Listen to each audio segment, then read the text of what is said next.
नमस्कार दोस्तों, यह वीडियो उन बच्चों के लिए है जिन्होंने हाल ही में बीए सेमेस्टर 1 में अपना नामांकन करवाया है और जिनका विषय हिंदी ऑनर्स है।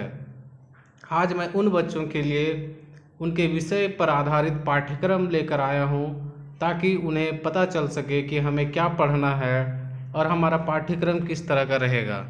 तो आइए शुरू करते हैं। सबसे पहले हम लोग यह जानेंगे कि हम लोगों को आखिर पढ़ना क्या है। जैसे हिंदी में एक होता है नन हिंदी और एक होता है हिंदी।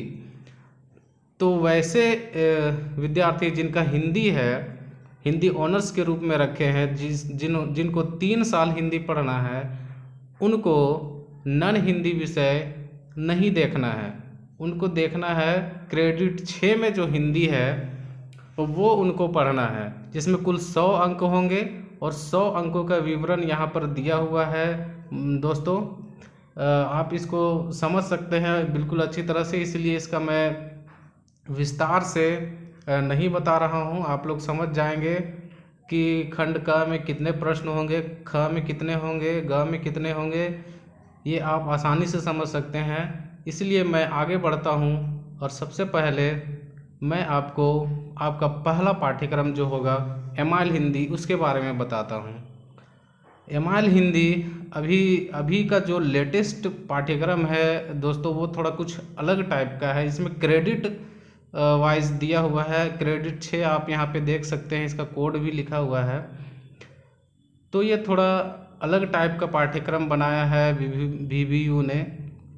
तो सबसे पहले हम लोग यहाँ देखेंगे कि पाठ्यक्रम के इस भाग का अधिगम परिणाम क्या होगा। मतलब अधिगम का मतलब होता है कि इसको पढ़ने से क्या क्या लाभ हो सकता है विद्यार्थियों को, उसके बारे में यहाँ पे दिया गया है। तो सबसे पहले पहला नंबर में आप देखेंगे कि विद्यार्थियों में भावों और विचारों को अभिव्यक्त करने की क्षमता विकसित हो सकेगी। ठीक है। और दूसरा नंबर में आप देखेंगे कि यहाँ पे व्याकरण की दृष्टि से वे सही वाक्य लिख सकेंगे। तीसरा में है विद्यार्थी लेखन कला सीख सकेंगे। उसके बाद आता है प्रस्तावित संरचना, कि इस पाठ्यक्रम के आधार पर आपको पढ़ना क्या क्या है। सबसे इम्पोर्टेंट यही है। इकाई 1 में जो लिखा हुआ है लेखन कौशल, इसका मतलब होता है लेखन अर्थ विशेषताएं, महत्व एवं प्रकार, मीडिया लेखन जिसमें समाचार संपादक के आता है, फीचर आता है, संपादक के नाम पत्र आदि आते हैं। उसके बाद है संवाद लेखन, जीवन वृत्त यानी कि बायोडाटा। उसके बाद इकाई 2 में आप देखेंगे, इकाई 2 में क्या लिखा है दोस्तों कि टिप्पण मतलब रिपोर्ट वगैरह लिखने का जो होता है वो आपको सीखना पड़ेगा। उसके बाद है प्रारूपण, प्रतिवेदन, ज्ञापन, अनुवाद, संक्षेपण तथा पल्लवन। इकाई 3 में आप देखेंगे कारक, संधि, समास, उपसर्ग तथा प्रत्यय। इकाई 4 में आप देखेंगे लिंग निर्णय, मुहावरे, पर्यायवाची शब्द तथा अनेक शब्दों के बदले एक शब्द। आगे बढ़ते हैं। यहाँ पे नीचे सहायक ग्रंथ में आप देख सकते हैं कि कौन कौन से पुस्तकों के माध्यम से आप ऊपर लिखे सारे टॉपिक्स को पढ़ सकते हैं। तो यहाँ पे दिया हुआ है, लेकिन अगर आप चाहते हैं कि बिना किताबों के आपकी पूरी तैयारी हो सके, पूरा प्रिपरेशन हो सके, तो मेरे इस वीडियो पर, मेरे इस चैनल पर आप बने रहें। मेरा चैनल सब्सक्राइब करें, लाइक करें, शेयर करें। आगे बढ़ते हैं हम लोग। वो कंप्लीट हो गया, आपका जो एमआईल हिंदी था वो कंप्लीट हो गया। अब यहाँ नन हिंदी, इसको छोड़ देना है क्योंकि नन हिंदी हमें पढ़ना नहीं है। आगे बढ़ते हैं इंट्रोडक्टरी। ये भी पाठ्यक्रम का एक भाग है दोस्तों, लेखन कौशल, जिसको आपको पढ़ना है। इसमें भी लिखा हुआ है पाठ्यक्रम के इस अंश का अधिगम परिणाम क्या होगा। तो आइए देखते हैं पहला नंबर में क्या है कि विद्यार्थियों में भावों और विचारों को अभिव्यक्त करने की क्षमता विकसित होगी। दूसरा नंबर है व्याकरण की दृष्टि से वे सही वाक्य लिख सकेंगे। तीसरा है विद्यार्थी लेखन कला सीख सकेंगे। और चौथा है छात्र कार्यालयी हिंदी के स्वरूप से परिचित होकर कार्यालय में हिंदी के प्रयोग में सक्षम हो सकेंगे। अगला है ज्ञान विज्ञान के विभिन्न क्षेत्रों में प्रयुक्त होने वाली पारिभाषिक शब्दावली का ज्ञान उनके हिंदी कौशल संवर्धन में सहायक होगा। दोस्तों इसके बाद यहाँ भी दिया हुआ है प्रस्तावित संरचना की क्या क्या इसके अंतर्गत आपको पढ़ना पड़ेगा। तो सबसे पहला है लेखन कौशल का महत्व। पहला टॉपिक है लेखन कौशल का महत्व। दूसरा है लेखन के विविध रूप। तीसरा है लेखन प्रशिक्षण। चौथा है लेखन कौशल के विकास के लिए क्रियाकलाप। पांचवा है कार्यालयी हिंदी का स्वरूप। छठा है कार्यालयी हिंदी का क्षेत्र। सातवां है कार्यालयी पत्राचार के विविध रूप। अगला है कार्यालयी हिंदी की समस्याएं।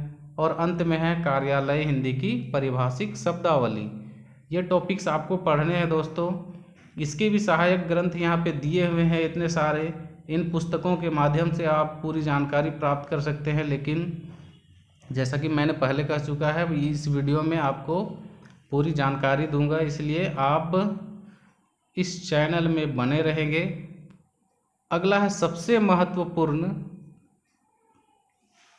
हिंदी के छात्रों के लिए कहा जाता है हिंदी साहित्य पढ़ना बहुत ज़रूरी होता है। इसलिए पाठ्यक्रम में आपके हिंदी साहित्य के अंतर्गत आदिकाल से पूर्व मध्यकाल तक पढ़ना है रचनाएं व इतिहास, जिसके अंतर्गत अभी आप पहला में देखेंगे कि जो टॉपिक है पाठ्यक्रम के इस अधिगम परिणाम क्या होगा, इसको पढ़ने से आपको क्या लाभ होंगे, आपको किस तरह के ज्ञान की प्राप्ति होगी। तो इसमें पहला नंबर में है विद्यार्थी 11वीं शताब्दी से लेकर मध्यकाल के पूर्वार्ध तक के सामाजिक, सांस्कृतिक, राजनीतिक संदर्भों का ज्ञान प्राप्त कर सकेंगे। दूसरा है हिंदी साहित्य के प्रारंभिक और विकासात्मक स्वरूप से परिचित होंगे। तीसरा है हिंदी साहित्य के साहित्यकारों और उनकी रचनाओं के बारे में जान सकेंगे। चौथा है हिंदी के भावगत, भाषागत और शैलीगत विकास से परिचित होंगे। अब प्रस्तावित संरचना में वो टॉपिक्स दिए हुए हैं जिन्हें आपको इस हिंदी साहित्य के अंतर्गत पढ़ना है। तो सबसे पहला है हिंदी साहित्य के इतिहास का काल विभाजन। मतलब हिंदी साहित्य के अंतर्गत सबसे पहले किसने हिंदी साहित्य को लिखने का प्रयास किया, उनका काल विभाजन किस प्रकार से किया, वो आपको ये पहला टॉपिक के अंतर्गत पढ़ना है। दूसरा है आदिकाल का नामकरण। दोस्तों आदिकाल को विभिन्न विद्वानों ने अलग अलग नाम दिए हैं। सारे विद्वानों को आपको जानना पड़ेगा कि इन्होंने आदिकाल को क्या कहा है, वो सब आपको इस टॉपिक के अंतर्गत पढ़ना है। दूसरा है आदिकालीन परिस्थितियाँ। मतलब कि आदिकाल में किस तरह की परिस्थितियाँ थी, वो आपको इस टॉपिक में पढ़ना है। अगला है रासो काव्य परंपरा। फिर है जैन साहित्य, नाथ साहित्य। फिर है भक्ति काव्य और उसका वर्गीकरण। फिर है निर्गुण भक्ति काव्य का स्वरूप। फिर है प्रेमाख्यान काव्य की प्रवृत्तियाँ। फिर है सगुण भक्ति काव्य की प्रवृत्तियाँ। और अंत में है निर्गुण भक्ति काव्य की भाषा का स्वरूप। दोस्तों निर्गुण भक्ति आप जानते होंगे कि कबीरदास निर्गुण भक्ति के एक बहुत बड़े कवि हैं, जिनको आपको पढ़ना पड़ेगा इस पाठ्यक्रम में। इतने सारे टॉपिक्स दिए हुए हैं इसके अंतर्गत। अगला है इस टॉपिक में और भी आगे है कवि परिचय एवं रचनाएं। इसके अंतर्गत आपको पृथ्वीराज रासो, कण्वज समय के अंतर्गत षड ऋतु वर्णन, विद्यापति का वंदना, राधा की वंदना पढ़ना है। कबीरदास का साखी पढ़ना है। रैदास का प्रभु जी तुम चंदन पढ़ना है। नानक देव का जो नर दुख में दुख नहीं माने पढ़ना है। सूरदास का कौन कुबुद्धि गेह पढ़ना है। कौन कुबुद्धि गेह तज्यो काहू सो बोलिए तो तुकभंग छंद पढ़ना है। तुलसीदास का कवितावली के पद पढ़ना है और मीराबाई का मीरा के पद पढ़ना है तथा सूरदास का भ्रमर गीत सार पढ़ना है। इसमें सहायक ग्रंथों के नाम दिए हुए हैं। इतनी सारी किताबों को खरीद पाना लगभग मुश्किल है दोस्तों, इसीलिए मैं सारे टॉपिक्स को आपको विस्तार से बताऊंगा। मेरे इस चैनल को सब्सक्राइब करें, शेयर करें और लाइक करें। धन्यवाद।